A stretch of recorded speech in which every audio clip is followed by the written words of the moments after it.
The views expressed and the opinions given by the individual host and their guests do not necessarily reflect those of ParaX, its affiliates, or its sponsors.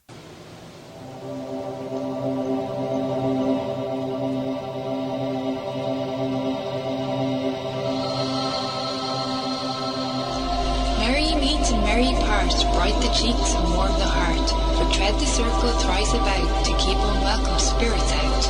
Bide within the law you must, in perfect love and perfect trust. Mind the threefold laws you should, 3 times bad and 3 times good. These 8 words the read fulfill, and ye harm none, do what ye will.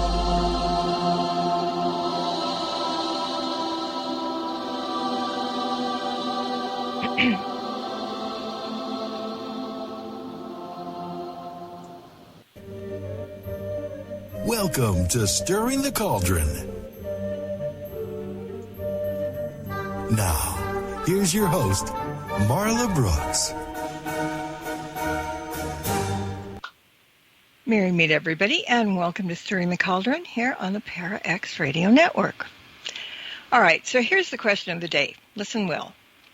Have you ever been ghosted, or perhaps experienced the haunted people syndrome? Or maybe you just don't know what I'm talking about. Okay, well, we're going to delve into that subject with my guest, Dr. Ciaran O'Keefe. Now, Ciaran is a parapsychologist, lecturer, writer, investigative psychologist, not psycho, but maybe sometimes, director of the School of Parapsychology, an associate professor of research and education at Buckinghamshire New University in the UK, where he is also an associate head of the School of Human and Social Sciences. He's the author of several books, and tonight is no exception because he and a group of academic parapsychologists calling themselves the Ghost Gang have joined forces and wrote a book called Ghosted, exploring the haunted reality of paranormal encounters. So as usual, all questions and comments from the chat room are welcome. And the only way, if you're listening live, to do that is to come over and join us at ParaXRadioNetwork.com. So, Ciaran, as always, very glad to have you here for a visit. Hi, Marla. How are you? Hanging in, which is about the best thing we can expect. But it's lovely to be back. Lovely to chat again. Well, we're making it more closer each time than those huge gaps. Because now that we're getting older, we have to come together more closely because who knows, Time is limited, as they say. Well, yeah, that. But I see that, you did something very well for mankind that I saw recently. You're doing a public service announcement on Facebook. And it was you posted the other day, and it has to do with a certain type of cup and fizzy water. And it was a very dangerous show and tell that you did. I mean, you took one for the team, didn't you? Yes. Yeah, I wondered where you were going with this. Yeah, absolutely. Yeah, I had a horrible time. I was in the centre of London, so driving in the busiest traffic. And I'd had very little sleep a few nights before, so I was shattered driving in London, but still having to keep my focus. I had bought a cold bottle of sparkling water, and I decanted it into my water bottle. Unbeknownst to me, the type of water bottle I had meant that when I tried to drink it and open the spout, it just sprayed everywhere, all over my face, all over the car, everything. And here I was in this busy traffic and tried as best as I could not to swerve into the oncoming traffic. So, yeah, I'm glad you brought that up. A little bit of PTSD associated with that, even though it was quite humorous, my post on, I think it was Instagram and various other places. And yeah, I don't saw try it on this Facebook at home. too. Yeah, and so you reenacted it, except you weren't behind the wheel, but you were very graphic in the fact that it shot out like heck. I mean, absolutely. Much to the amusement of my children as well. Well, yeah, I can assume that, and that's lovely. And if anybody wants to see it, I mean, Ciaran is on Instagram and he's on Facebook. And what's your Instagram? That's a good question. I think it's Ciaran O'Keefe. Yeah. I think it's just that. Yeah, it would make sense. Yeah, but I think everybody needs to see this because, you could poke an eye out if they happened to somebody else. And so, you did a good deed for the listening audience. Exactly. I prevented it from happening to anybody else. Unless somebody didn't believe you. Yes. Oh, no, he's just kidding. That won't get ahead. It's a hallucination. It's all unreal. He's just made it up for camera. Anyway, at least you came out with a clean face, and that's all that matters. That's the main thing. And both your eyes. Yeah. All right. So then let's talk about ghosted. I mean, the thought of being ghosted popped several different scenarios in my head. I mean, now, first of all, is it the term a noun or a verb? Oh, that's a really good question. Yeah. So the title of the book, Ghosted, and obviously people will know the term ghosted in reference to when you're in a relationship and then suddenly there's just no contact. So the person has just basically disappeared, has broken up, but there's no contact at all. And we went back and forth in terms of thinking about the title, and some of the team, some of the gang, the global ghost gang, as you put it, settled on the term ghosted. Some of us were a bit reticent about it. It was said, well, immediately there's this association with the actual meaning of the word. But then we thought, well, there's nothing better to capture the attention of the public in terms of having a term like that. So there's, in the introduction, we talk about some similarities in terms of a person not being there, but they're ever present. So they're not in contact, but they're ever present. So we kind of we make a stretching argument for why we've used that particular title, but the subtitle really captures the essence of what we were trying to achieve in the book itself, which is exploring the haunting reality of paranormal encounters. And people, and we're going to probably talk about this about ghosts and stuff, but the book takes a different approach because, all right, so there's 4 or 5 singular authors talking about ghosts, haunting, paranormal phenomenon, but again, the book takes a different approach because all of you come from different perspectives in a sense, don't you? Absolutely, yes. Yeah. So we use the term global ghost gang because it's exactly that. We've got researchers, myself, we've got Ken and Neil, who are based in Manchester, James Ciaran, who kind of spends half his time in America and half his time in Portugal, Brian, who's based in the States. So we kind of spread around, but actually we have very, very different perspectives on things. We call it an adversarial collaboration. And we've been working together for, I would say now it's about 5 years. We've been working together as researchers because we have a common goal, which is to understand hauntings and to explore the reality of hauntings, even though we might have different perspectives and different beliefs in the paranormal. The goal is ultimately the same, even if we disagree. And there's sometimes we agree and sometimes we disagree, but it's been a useful adversarial collaboration because all of the research we've done over the last 5 years that are represented in the book is effectively giving voices to all of us, to all of that spectrum of belief. And then when you disagree, I think you learn more because you go digging farther to see if what you disagree about was correct or maybe you're wrong. There's layers, like peeling back an onion. Absolutely. Yeah, there's layers. And also, I think it's the best way to be. I come across in this field cynics who don't listen to others and don't want to hear another opinion, or dogmatists on the other end of the spectrum who equally don't want to hear from what others have to say.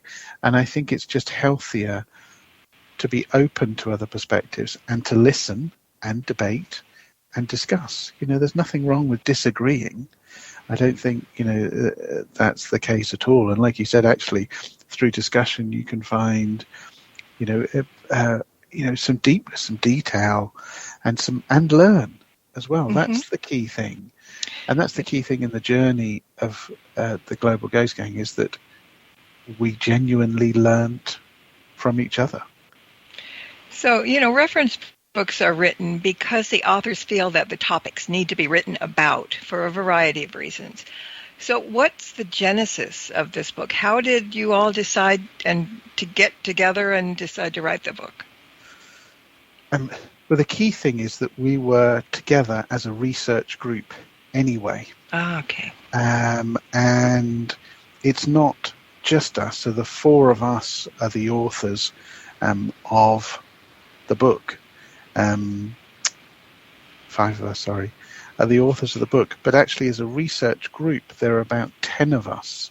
Annalisa Ventola is another key collaborator that we've worked with, Lorraine Sheridan as well, various others that we've worked with over the last 5 years. And we had all come together because of a genuine common interest in haunting experiences. And that's always been my interest as long as I've been involved in parapsychology, and even as a boy, fascinated by the topic. Mm-hmm. Similarly, for the others, there's been that fascination. So we came together, and we came into the team through different means. So there's a kind of an academic site, which is ResearchGate, which is almost like a geeky Facebook for academics, where you post your research articles.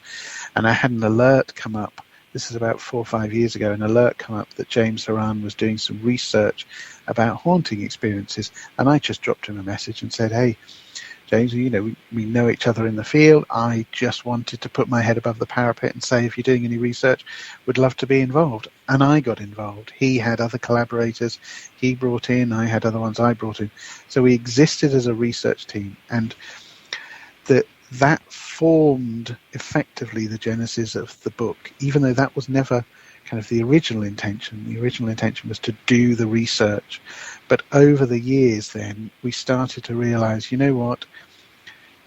The research that we're doing is of value to parapsychology and to psychology, and we publish that in scientific journals, peer-reviewed academic and scientific journals. But actually, those forums, those publications, don't necessarily reach ghost hunters and members of the public that might be interested in this sort of stuff. And that then was our immediate motivation to go, you know what, all of this research should be of interest to these individuals. And so let's write a book that's maybe more accessible than a scientific piece of work, and put all of the research in there, kind of summarize all of it. And that's really where the book came about. And it was during the lockdown period, 2020, we sat down, we put all of our research together, and in August 2020, we found a publisher, McFarland, and they said, if you're able to deliver the book to us by January 2021, which is a very short period of time, 4 to 5 months. If you can deliver that book in that period, then we can publish it. We can make it part of our publishing schedule and have it out by end of 21, 2022. And we did. We were during the lockdown in our respective countries, and we worked together across the globe and produced a book in basically less than 4 months in the end. Yay. Book. So yeah. That's amazing. Well, you're talking about all over the world. I mean, the foreword of the book was written by British psychologist Chris French, who specializes in psychology of paranormal beliefs and experiences, cognition and emotion. And the afterward is done by our friend, people will know him right away, parapsychologist Lloyd Auerbach. So that's kind of an impressive beginning to a book, huh? Yes, and it's exactly what we wanted to capture. And if anything, there was a discussion about which way should it be. Should we have Lloyd do the foreword and Chris do the afterward? But either way, we wanted that kind of representation in the book to go, well, this should appeal to scientists and to skeptics, and Chris was kind of representing that voice, but also it should appeal to ghost hunters. It should appeal to individuals that have more of an interest in understanding haunting experiences, or might even have personal experience investigating this sort of stuff. And I have kind of amazing respect for Lloyd and all of the decades of work that he's done in terms of ghost investigations and the education aspect as well, and the books and various things that he's written. So absolutely overjoyed when both of them said, more than happy to do whatever you want for this, a forward and afterward. And the same goes for testimonials, to be honest, as well. So we have the forward. I was going to bring one of those up because, sorry to interrupt you, but now that you started that, some people might think that because this is a reference book written by academics, that it's geared for other science-minded academics as well. But that's not true. And I think most of the people that are listening into this podcast know who Steve Gonzalez is from Ghost Hunters. And he's one of the people on the back cover. And what he said was, and I'm going to quote it, sure to smash some of the tropes in the field of paranormal research while reinforcing others. A solid foundation for any investigator and fascinating reading for enthusiasts of paranormal research. Now, that's about as down-to-earth as you can get, huh? Yeah, absolutely. I've known Steve for a number of years now. I would say over 15 years since, the early TAPS days when I was doing Most Haunted and he was doing TAPS. And, of course, we had a common interest in the tech and gadget side of stuff, and we kept in contact a little bit since then, and we wanted to reach out to various members of the community to say, look, here's a book, we'd love to have your testimonial on the cover. Would you mind having a look at this? And understandably, a few of them got back and goes, well, a whole book, it's going to take a little bit of time. I'm a little busy at the moment. And even Steve said, wow, I've got a very busy schedule at the moment. And of course, I think they just started filming the new Ghost Hunt as well, Ghost Nation. And so very, very busy. But I gave him, and also we've got Brandon there as well, and a few others, the synopsis. And I think the synopsis, then they said, you know what, I'll give it a read. If I can't hit the deadline, then that's fine, but I'd love to give it a read. And they were amazing. Steve especially came back and just said, no, this is absolutely brilliant. And here's my quote, because I genuinely mean it, and all respect to him for lending his name and giving such a positive review of the book. I'm very, very grateful. Yeah, I mean, you would think first, oh, Lloyd, I like him. I know Lloyd. And then, Steve Gonzalez. Wow. So, I mean, it is a book for everybody, seriously. And like you said, whether you're interested in research or whether you're interested in experience or whatever, there's something there for everyone. So I'm probably going to be jumping around all over the place because there's so many things that caught my eye that I want to talk about and squeeze into a short hour, which is mostly impossible. So I'll probably be tossing quotes from the book at you because they jumped out at me. And let's start with the opening comment of Chapter 2, which is ghostly encounters do not occur to random people. So by definition, what is a ghostly encounter and who are the chosen people that experience it? That's very good. So, Chapter 2, we talk about who experiences ghosts and why it matters. And I guess the whole book attempts to understand what ghostly encounters are. You and I and the listeners will know immediately what they think we mean when we say ghostly encounters. As in, you're having an apparitional encounter, you're seeing an apparition, you're having a sense of presence, you're hearing a ghost, all of those sorts of things. And effectively, fundamental to that is saying, well, a ghostly encounter, you're saying it's spirit, it's something from the afterlife that's come to communicate in some way, as a very basic definition. But we know there are hundreds of natural explanations for those experiences, but there are equally hundreds of paranormal explanations for those experiences. So when we talk about ghostly encounters, the book takes as a starting point those encounters that people report as being ghostly encounters, and immediately kind of takes a little bit of a non-judgmental standpoint to say we're just going to accept that these are the experiences that people are having, and now let's try and understand them in a particular way. Mm-hmm. Where it gets interesting is us trying to understand ghostly encounters and how people talk about those encounters too. We found a commonality as we start to delve into other encounters that people don't necessarily use the term ghost, but there are similar narrative threads, similar common ways that people talk about those experiences, almost as though they're the same encounters, but they just give them a different name. An example would be imaginary friends, imaginary companions, childhood friends. Another example, we talk about group stalking, a form of almost paranoid stalking that some people report, that they have similarities in the phenomena that's experienced and the way people talk about them. So that's the ghostly encounter part. The other part, which is about they're not occurring to random people, is our attempt to try and understand who is this happening to when we talk about ghostly encounters, because psychology would have us believe that there are particular people that are having these experiences simply because of who they are, because of their personality, or because of a particular kind of psychological profile that they have. And mainstream science and psychology would say those are the people that have their experiences. What's interesting is that we continue that thread in the book, but by the same token, what we're also saying is that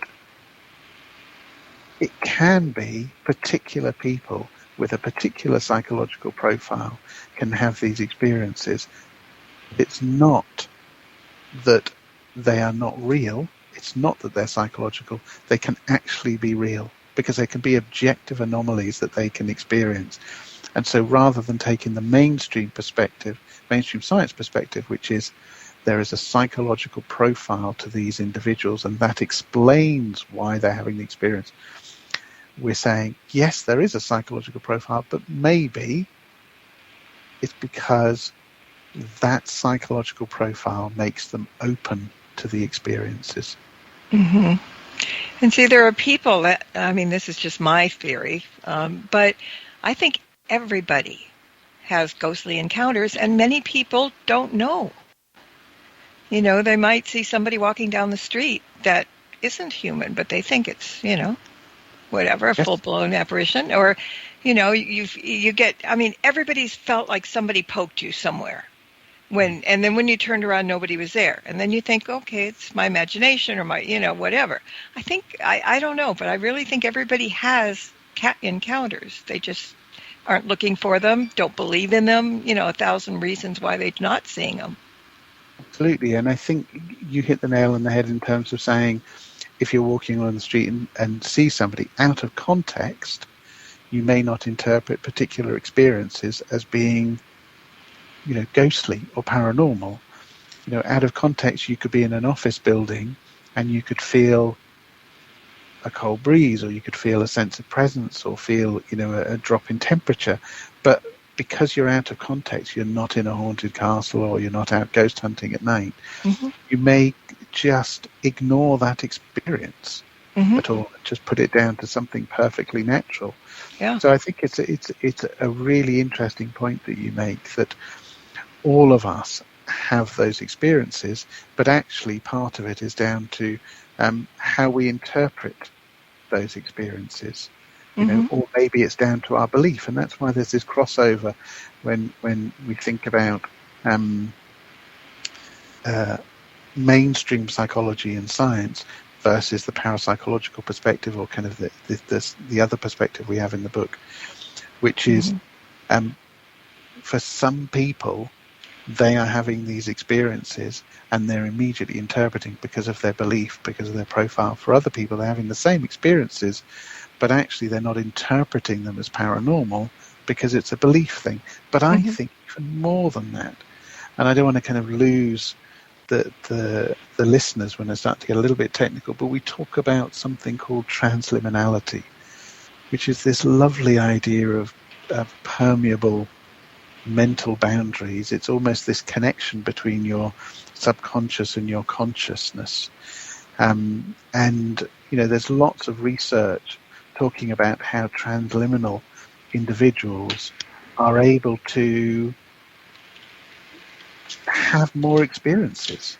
And there's a whole stream of research. It's not new. I think we're trying to expose people to some of these things, and it might come across that we're responsible for this. But the idea of transliminality and kind of this boundary between the subconscious and the conscious awareness is not new at all.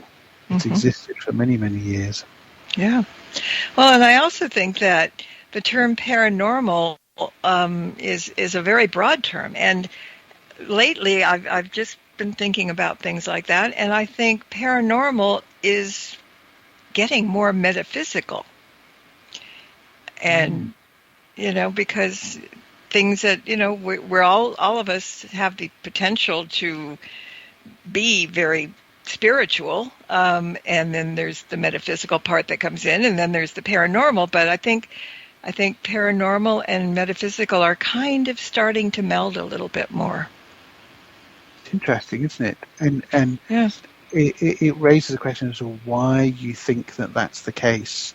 And this is why I love the idea of having different perspectives. If I was speaking to a mainstream psychologist, they would say, well, it's semantics. It's just a term. Metaphysical versus paranormal. If you rewind back 30, 40 years, a lot of the language was around extraterrestrial type experiences, and there would be a different phrase. Or if we go back, kind of 90s, maybe late 80s, early 90s, we're talking about New Age philosophy, a New Age approach. If we then go forward, we've got paranormal, and now we've got metaphysical. And that's what I mean. Mainstream psychologists might argue that, semantics.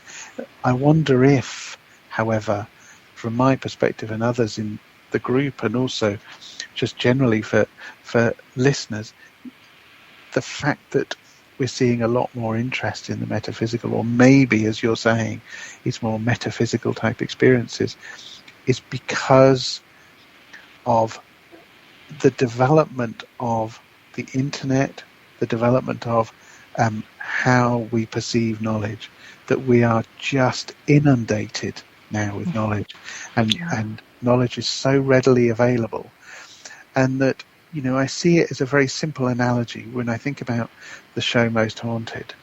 People watching the show Most Haunted and going, oh, I'd love to do that. Then they go and ghost hunt, and they realise, okay, it's not like it is in the show. And then from ghost hunting, they carry on ghost hunting, but then they might start to delve out from that and then look into things like precognition or telepathy, or they might look at Ouija boards, they might look at dowsing, they might look at other, various divination methods, they might start to look at tarot, kind of springboarding into these things. And I think the more and more people are exposed to all of these different perspectives and all of this knowledge that is immediately readily available because of the internet, because of streaming services, and because of stuff that people post online, it means that I think people are more open to this idea of metaphysical experiences.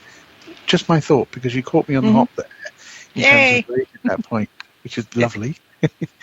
But yeah, it feels like almost like a cultural shift, potentially.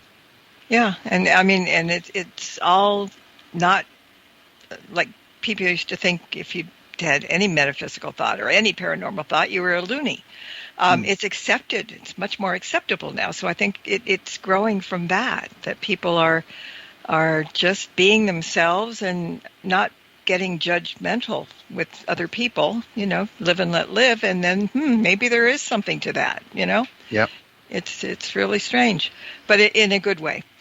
And what's strange is the half hour went away already, so we are going to have to take a quick break.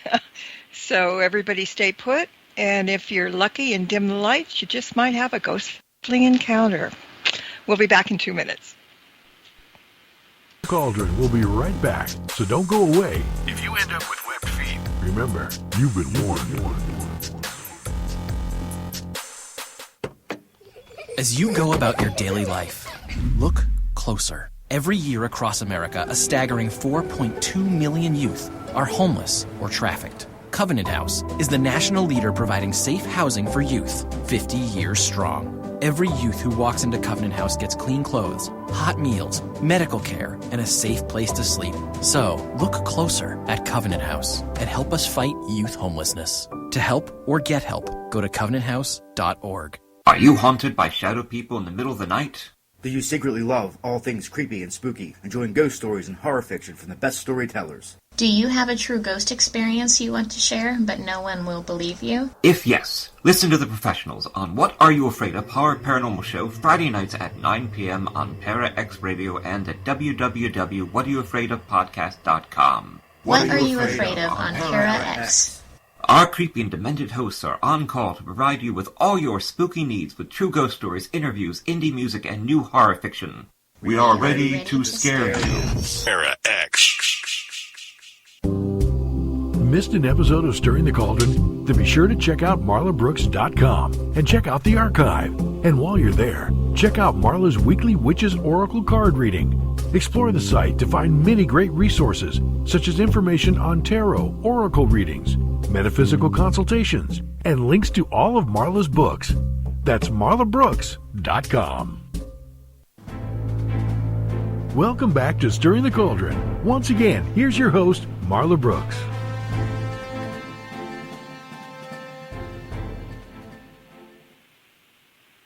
Hey, my guest tonight is Dr. Ciaran O'Keefe, and we're talking about his new book, Ghosted, Exploring the Haunting Reality in Paranormal Encounters.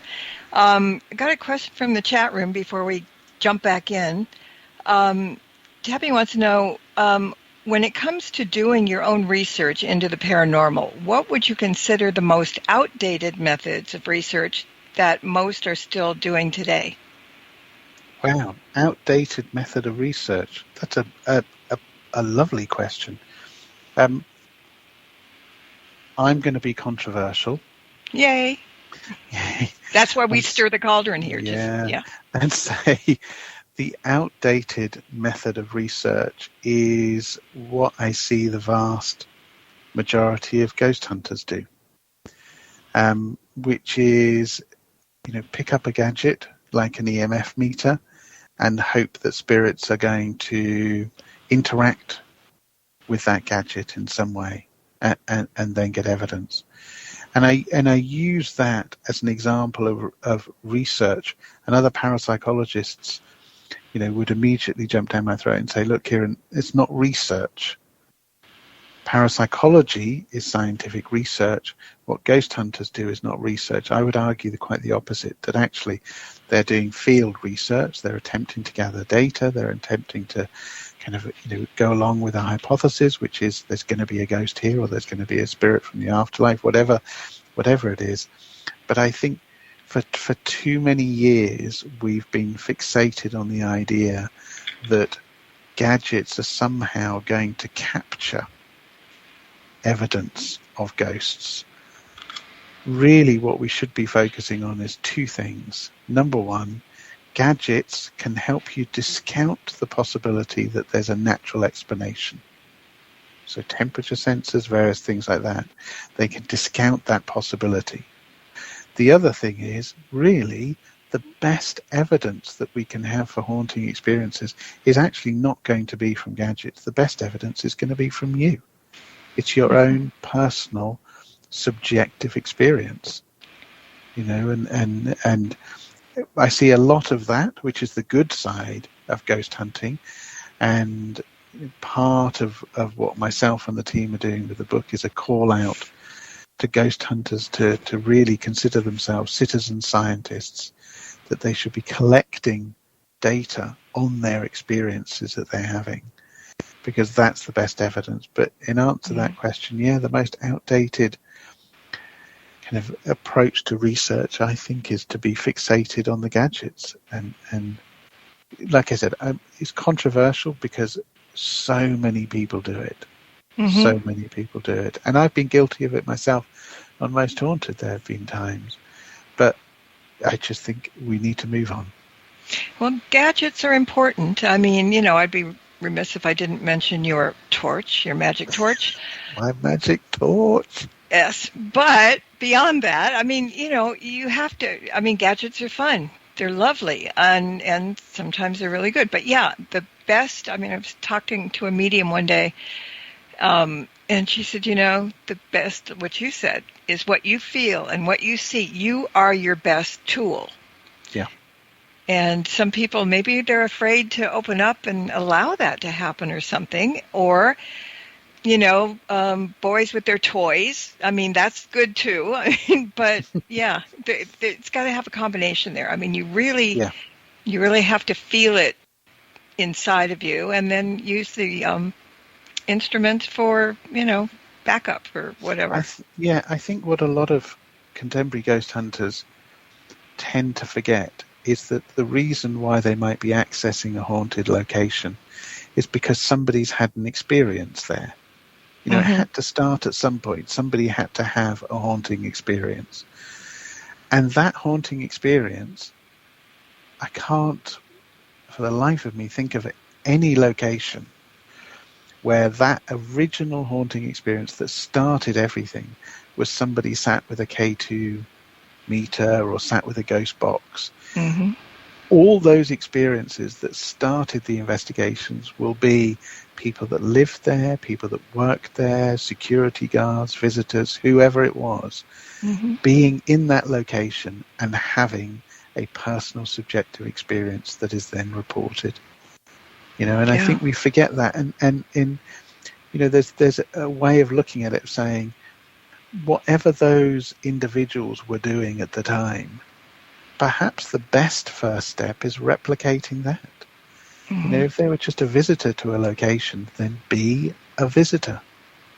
If the person had the experience because they were sitting in a particular chair in a room, then sit in that particular chair. Have that experience, or attempt to have that particular experience. And I think that's forgotten. And it's forgotten, but actually that's the most fascinating part of hauntings anyway, that we're dealing with human experiences. And don't you think, I mean, again, my thought, when you talk about a haunted location, first you have to describe what the word haunted means, because I think everywhere on this earth, every house, every street, everything that we're seeing day by day or visiting, I think if you're looking at haunted as a word that spirits are around, I think every place in the world is haunted. I think you're absolutely right. I remember filming a pilot for a couple of producers out on the west coast of the States, a thing about kind of more the demonic side of things, which seems to be popular in your country at the moment. But I remember filming a pilot there, and I remember saying a particular quote that I think captures it. You're absolutely right, Marla. Wherever people have lived or died, there will be spirits. And I think that captures it. It absolutely, wherever people will have lived and died, there will be a haunting. And part of it does come down to the perception of that haunting. Like you said earlier on, that there may be moments where people don't even realize what happens. And poltergeist cases are a classic example of this. That frequently you will hear about poltergeist cases and people will report phenomena. So they'll report something moving or something going missing and then reappearing. They'll report this stuff, and that's the starting point of the poltergeist case. too frequently I've been involved in these cases, either analysing previous cases or being involved in cases myself where I've interviewed experiencees. And actually what you start to realise when you talk to them is there may have been several incidents before the point where they thought there was a poltergeist, but they had ignored those incidents. Well, in the book you talk about that some people assume that haunts and poltergeists are one and the same thing, but it's differentiated by a set of physical circumstances and perimeters. And the S&O phenomenon, would you elaborate on that one? Yeah, so there's two things there. When you're talking about hauntings and poltergeists, within parapsychology, we like to distinguish between hauntings and poltergeist. Hauntings as being location-focused, poltergeist phenomena often being person-focused. And the difference between them is phenomena associated with poltergeist cases are tangible. So you can capture them, you can see them, you can hear noises, you can see objects move, you can see objects levitate, objects go missing, they return, spontaneous floods, spontaneous fires. They're tangible, they feel like physical, you can easily witness them. With hauntings, it seems to be a lot more subtle. It might be a sense of presence, but you might hear something, you might have a slight touch sensation, but feels like there's a dynamic difference between those two. And in parapsychology, we too often separate the two. And in the book, effectively, that comes across as well, the separation between the two, simply because we're talking about S&O anomalies, subjective and anomalous, subjective and objective anomalies. So we find when people talk about their experiences, their ghostly experiences, that there is a structured and predictable narrative that involves subjective and objective anomalies. And that actually that narrative, you could say, the narrative differs when people interpret it as a haunting versus a poltergeist. But regardless, across the world and across individuals, there is almost this structured and predictable narrative. And that's the S&O anomalies that you're referring to, subjective and objective anomalies, where the objective things are things you can see. If I witness a bottle moving, somebody else will witness it moving, or a camera will witness it moving. Subjective is your own personal experiences. The interesting thing, though, is that whilst our research looked at people's narratives,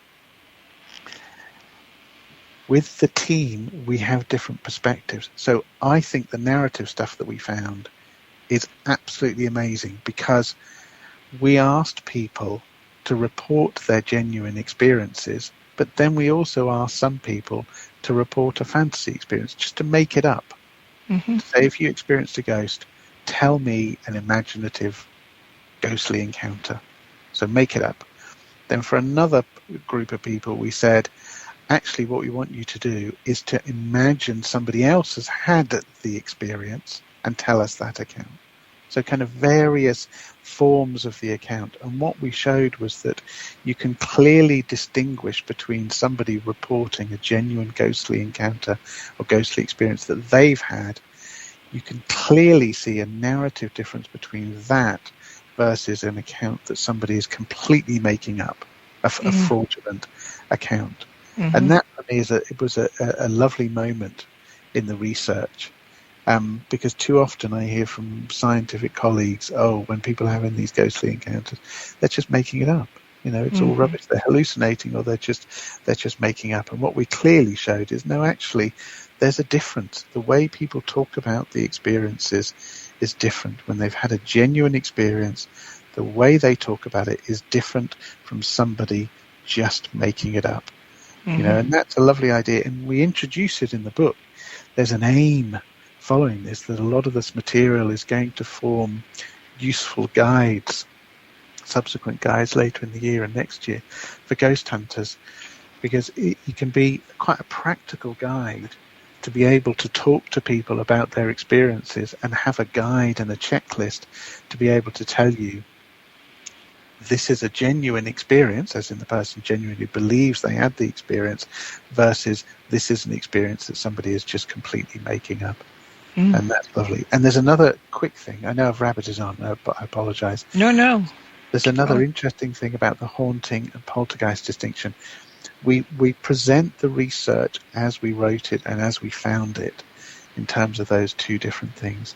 I was one of the team that said, I don't actually like the idea that we continue to distinguish and separate hauntings and poltergeist phenomena. I'm now from the old school, which is Alan Gould and Tony Cornell, two fabulous researchers in psychical research, who argued that we shouldn't distinguish between the two, that actually there are so many overlaps. In haunting cases, people report an object moving. In a poltergeist case, people report a sense of presence. So there are overlaps. And actually, by giving them the labels, maybe we are too reliant on it and we're being too scientific. Science likes its labels and it likes to categorize, and maybe we're falling down that trap. But like I said, we had all of those perspectives, but we were still willing to respect each other's perspective and publish the research. It's important. And what else? One thing I was thinking is very important is the haunted people syndrome. We talked about it, or I mentioned it earlier on, but we need to find out a little bit more about what that is.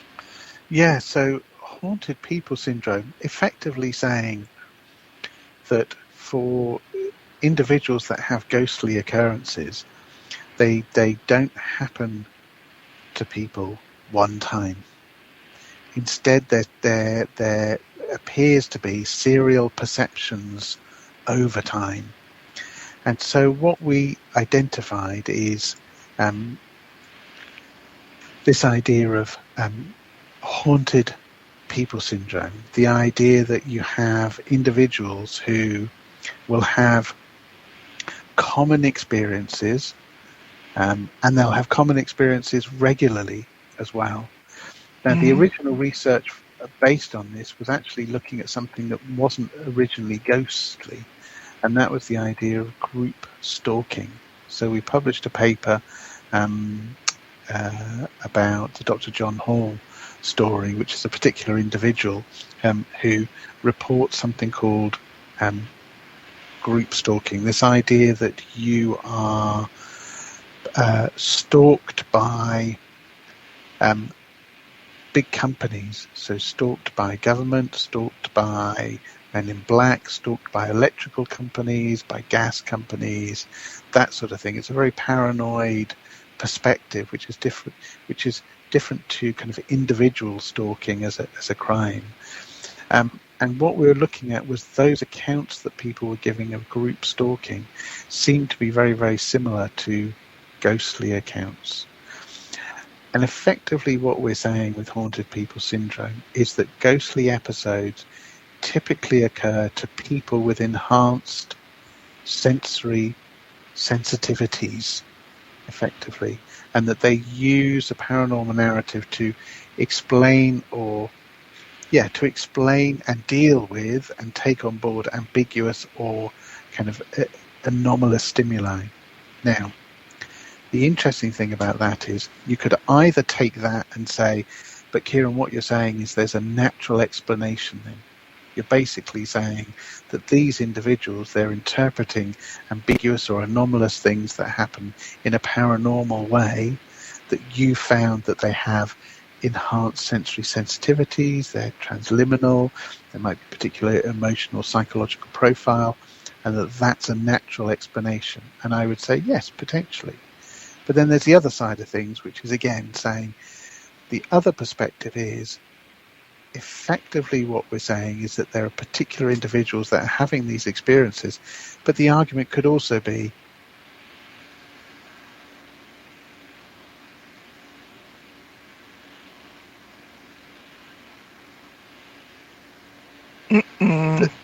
not that they're normal, that they are paranormal. experiences. The only debate that we had amongst the team that was extensive, it went back and forth, was the actual term haunted people syndrome, because then it takes on, or almost takes on a mental health diagnostic implication that we're kind of implying it's a syndrome. And we went back and forth to go, well, is that right that we're doing that? Because it feels like, we're clinicalizing people, that we're diagnosing them with some sort of mental health issue, and that's not the case at all. If anything, some of the precursors to haunted people syndrome come from some of the work in the 1950s. Carrington and Nandor Fedor, they talk about haunted people, that poltergeist experiences happen to particular people. So it's really emphasizing that to the ghost hunting and community and the lay individual, that our research is showing there's a particular makeup of people who will have these experiences, and it's just something to be aware of. Mm-hmm. Do you ever think that there will be a time that enough scientific proof, positive evidence shows up that when we die, we leave our bodies, and that there is an afterlife after death? No. and you might, and listeners might be hoping for a more ambiguous response. But the reason why, and I don't see it as a negative response to say no. Mm-hmm. I think there's a responsibility on scientists, myself, not to be arrogant and explain everything away. Mm-hmm. That there's a responsibility on us to try and understand these experiences, because it's happening to thousands and thousands of people globally, from so many different socioeconomic and cultural and race backgrounds and educational backgrounds. Mm-hmm. So there's a responsibility for us to kind of understand what's going on.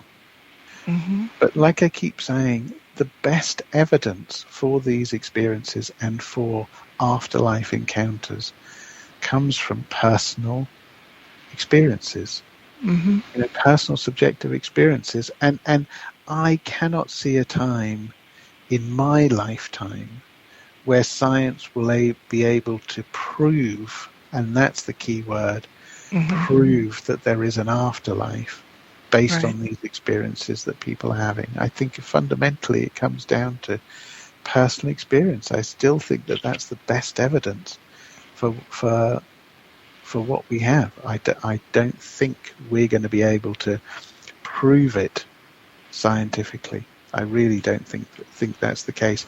But I don't think that's a bad thing.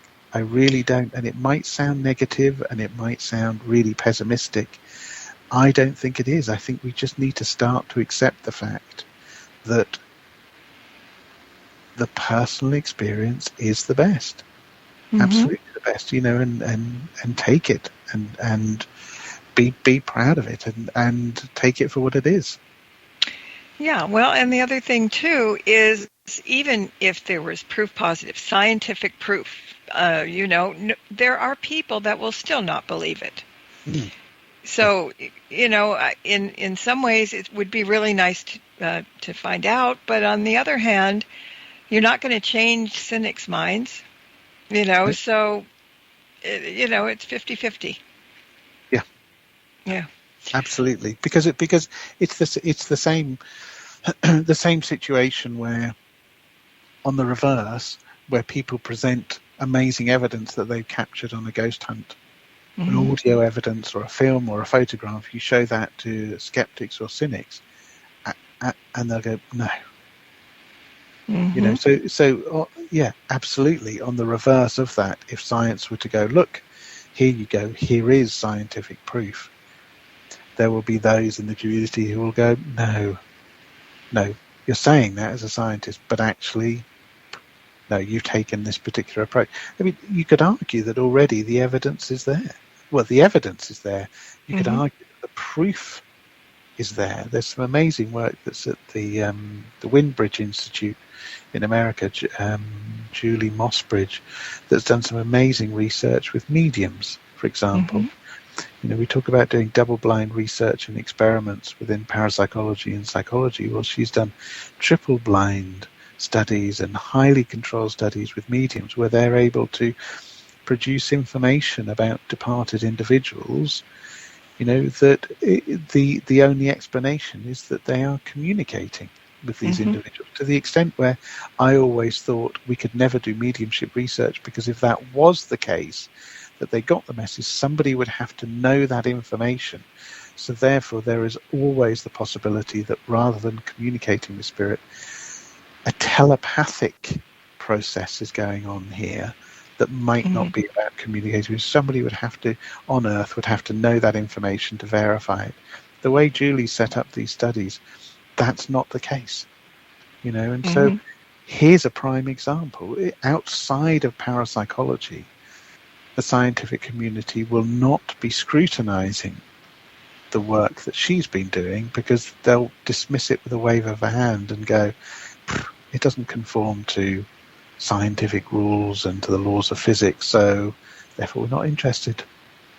Well, we've got like a minute and a half to go. So how's the School of Parapsychology doing? You still doing classes and all that stuff? Yeah, still doing classes and branched out now into demonology and demonic possession and exorcism. I've always been fascinated by Christian parapsychology and that sort of stuff, always.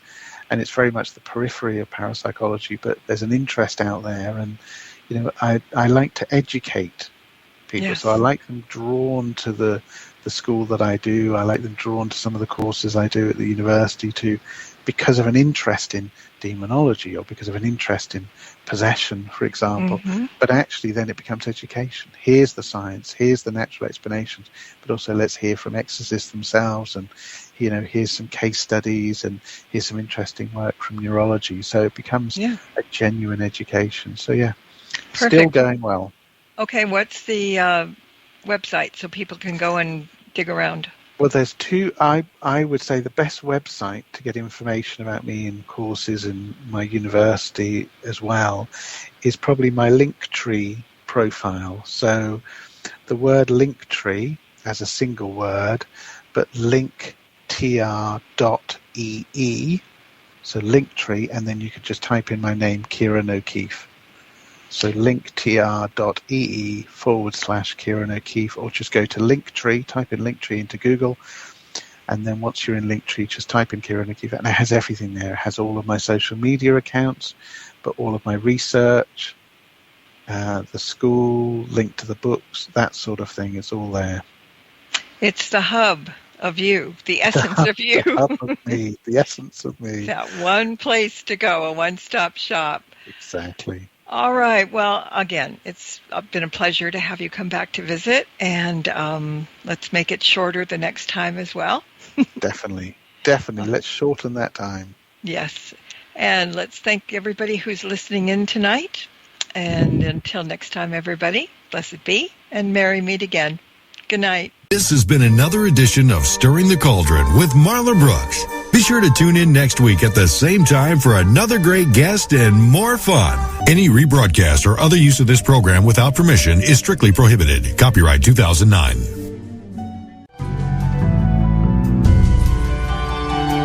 You have been listening to the Para X Radio Network.